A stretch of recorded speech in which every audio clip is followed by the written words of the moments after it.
fahari ni heshima na fahari ni ubora. Anasema fahari za kijana ni nguvu zake. Lakini nguvu ni nini?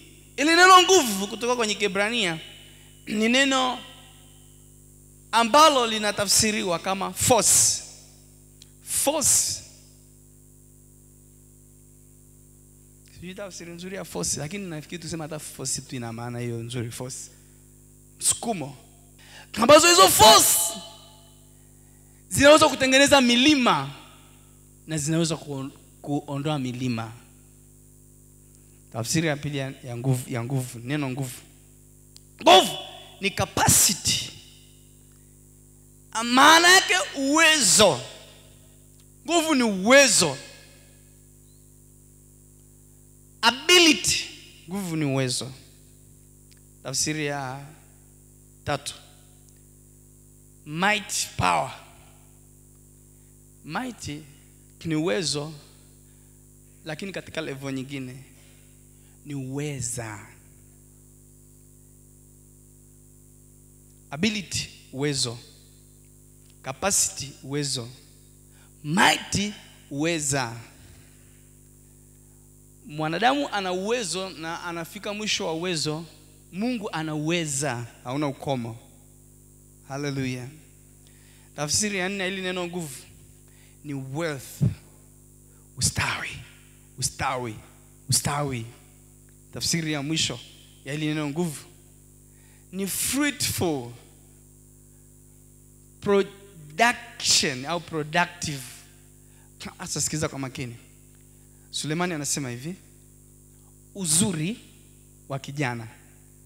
Kama nilivyokufafanulia tafsiri ya ile neno uzuri au fahari, kumbuka vizuri. Nimekwambia fahari ni uzuri kwa maana ya beauty, nimekwambia fahari ni glory kwa maana ya utukufu, nimekwambia fahari ni hana kwa maana ya heshima, nimekwambia fahari ni excellence kwa maana ya ubora. Sasa fahari ya kijana, uzuri wa kijana, heshima ya kijana, ubora wa kijana, utukufu wa Mungu juu ya kijana ni nguvu. Kwa lugha nyingine ni wealth.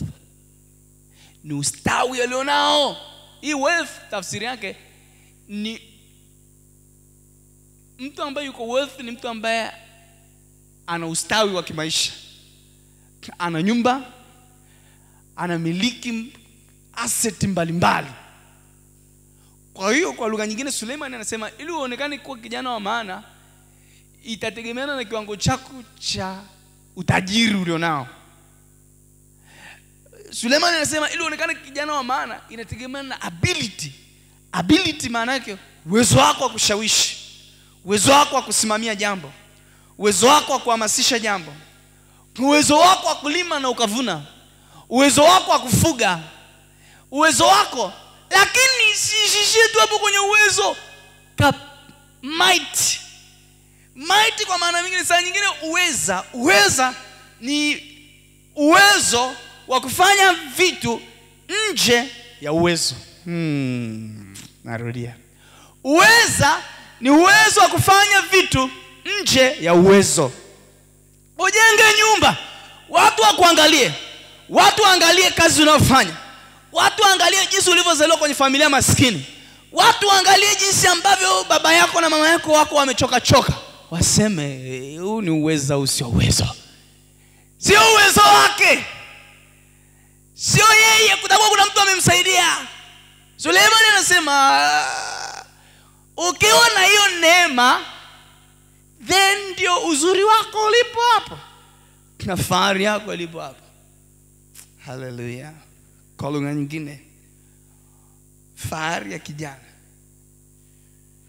ni uwezo alionao wa kuyafanya maisha yake yawe muujiza, au kuifunua miujiza ya Mungu katika maisha yake. Asa ili uweze kufika viwango hivyo, hauhitaji kufanya kazi kwa hizi nguvu, hauhitaji mtaji pesa, hauhitaji ng'ombe, unahitaji connection na mbingu. Hallelujah.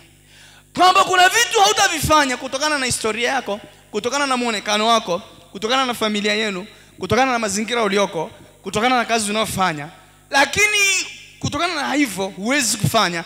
Lakini kutokana na mahusiano yako na yule asiyeshindwa na jambo lolote, utavifanya na watu wamtukuze Bwana, waseme huyu ni Bwana. Haleluya.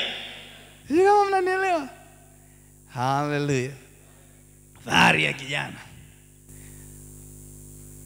uwezo wake wa kuzalisha ndio fahari yako ndugu yangu. Ndio kitu atakufanya tu akupende. Hizo nyingine zote ni unafiki.